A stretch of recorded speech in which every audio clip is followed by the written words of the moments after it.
As Applied Materials kept reaching new highs over the last few months, its leadership in semiconductor equipment comes at a pivotal time for the seemingly insatiable chip demand brought by ever-expanding AI, leading to investor confidence that its technology roadmap aligns closely with the next phase of sector-wide semiconductor scaling. Financially, the company enters this period from a position of strength. Annual revenue has been reported around $28.6 billion, with a gross margin near 48.5%, demonstrating the pricing power and operating leverage of its materials engineering portfolio.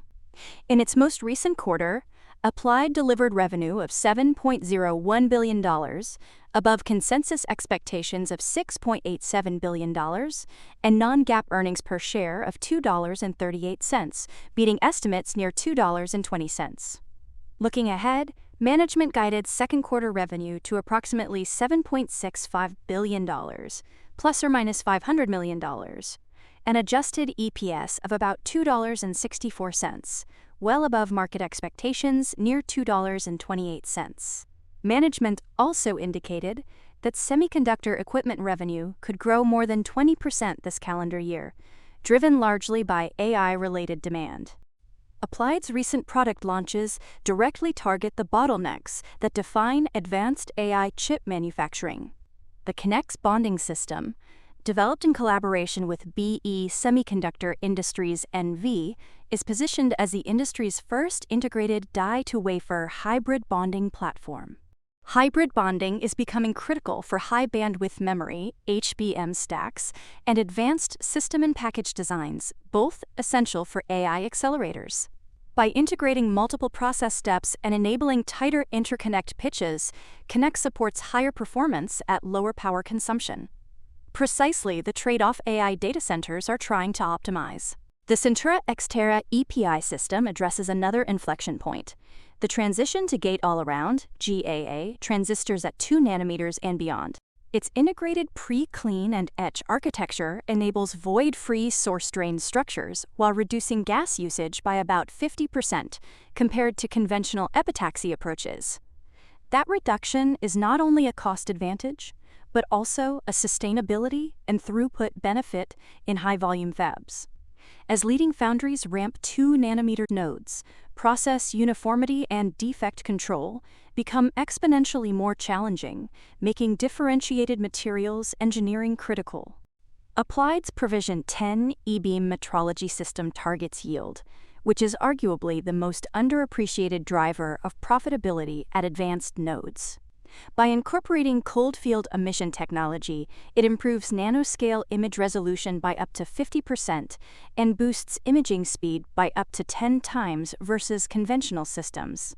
In a world where multi-die packaging and 3D architectures multiply defect opportunities, better metrology directly translates into faster yield learning curves and lower cost per transistor.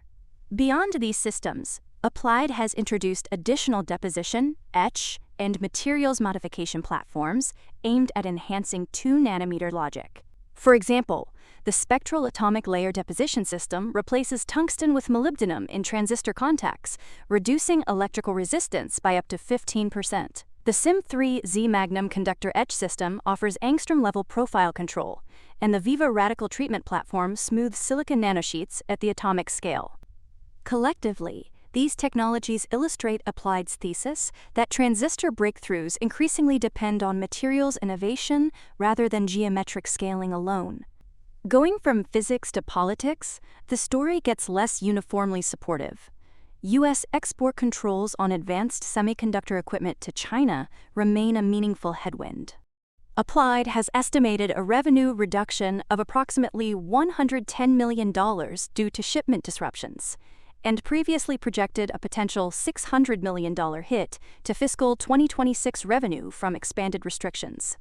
Although some affiliate rules were temporarily suspended, enabling partial recovery of sales, management continues to characterize China as a headwind for fiscal 2026. Compounding this, the U.S. Department of Commerce's Bureau of Industry and Security imposed a $252.5 million settlement related to alleged export violations involving shipments between 2020 and 2022. While the Department of Justice and SEC closed related investigations without action, the fine underscores the regulatory complexity facing U.S. semiconductor equipment firms. From a financial standpoint, Applied's scale and profitability absorb the penalty, but strategically, it highlights the structural uncertainty surrounding access to China, historically the world's largest buyer of wafer fab equipment. In response to both regulatory pressure and evolving demand dynamics, Applied announced a workforce reduction of approximately 4%, affecting around 1,400 employees out of a base of roughly 35,700 to 36,100. The restructuring will result in charges of about $160 million to $180 million, largely recognized in fiscal 2025. Management framed the move as an effort to streamline decision-making and enhance competitiveness. Investors appeared to interpret the action as disciplined cost management rather than distress, especially given the company's strong earnings momentum.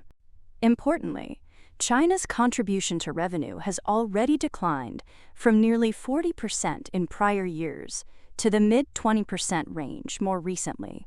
This diversification mitigates some geopolitical risk, although competitive dynamics remain intense, with foreign rivals still serving segments of the Chinese market that U.S. firms cannot. On the capital allocation front, Applied continues to reward shareholders aggressively. The board approved a quarterly dividend of 46 cents per share, or $1.84 annualized, representing the 8th consecutive year of dividend increases and roughly 21 consecutive years of payments overall. In fiscal 2025 alone, the company returned about $6.3 billion through dividends and share repurchases, with approximately $14 billion remaining under its repurchase authorization. Over the past decade, it has distributed nearly 90% of free cash flow to shareholders, reflecting confidence in the durability of its cash generation. Analyst sentiment has broadly turned more constructive. UBS, for example, raised its 12-month price target to $285 and projected 2026 wafer fab equipment spending could rise more than 20% year-over-year to $136.5 billion, driven primarily by memory. The firm estimates DRAM-related equipment spending could increase by about $13 billion year-over-year, accounting for more than half of the anticipated $25 billion expansion in total WFE. Given Applied's strong share in DRAM and HBM tooling, this memory upcycle could represent a disproportionate earnings lever. UBS also projected 2027 EPS near $13, implying further upside if the cycle unfolds as expected. The memory angle is particularly critical. High bandwidth memory, tightly coupled with AI GPUs, has become supply constrained. Applied reported that DRAM tool revenue rose 34% year-over-year in the latest quarter, reflecting this surge. As AI infrastructure build-outs continue globally, memory intensity per server is rising, amplifying equipment demand beyond logic alone. Looking forward, Applied Materials appears positioned at the confluence of three structural forces: the AI-driven performance race, the transition to new transistor architectures like GAA, and the increasing importance of advanced packaging and heterogeneous integration.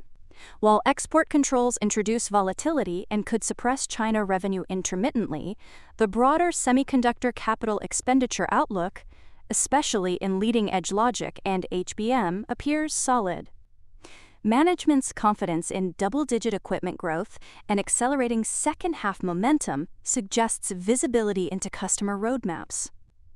If AI-related logic, HBM, and advanced packaging investments continue at current trajectories, Applied Materials could remain one of the primary beneficiaries of the semiconductor industry's next multi-year expansion phase.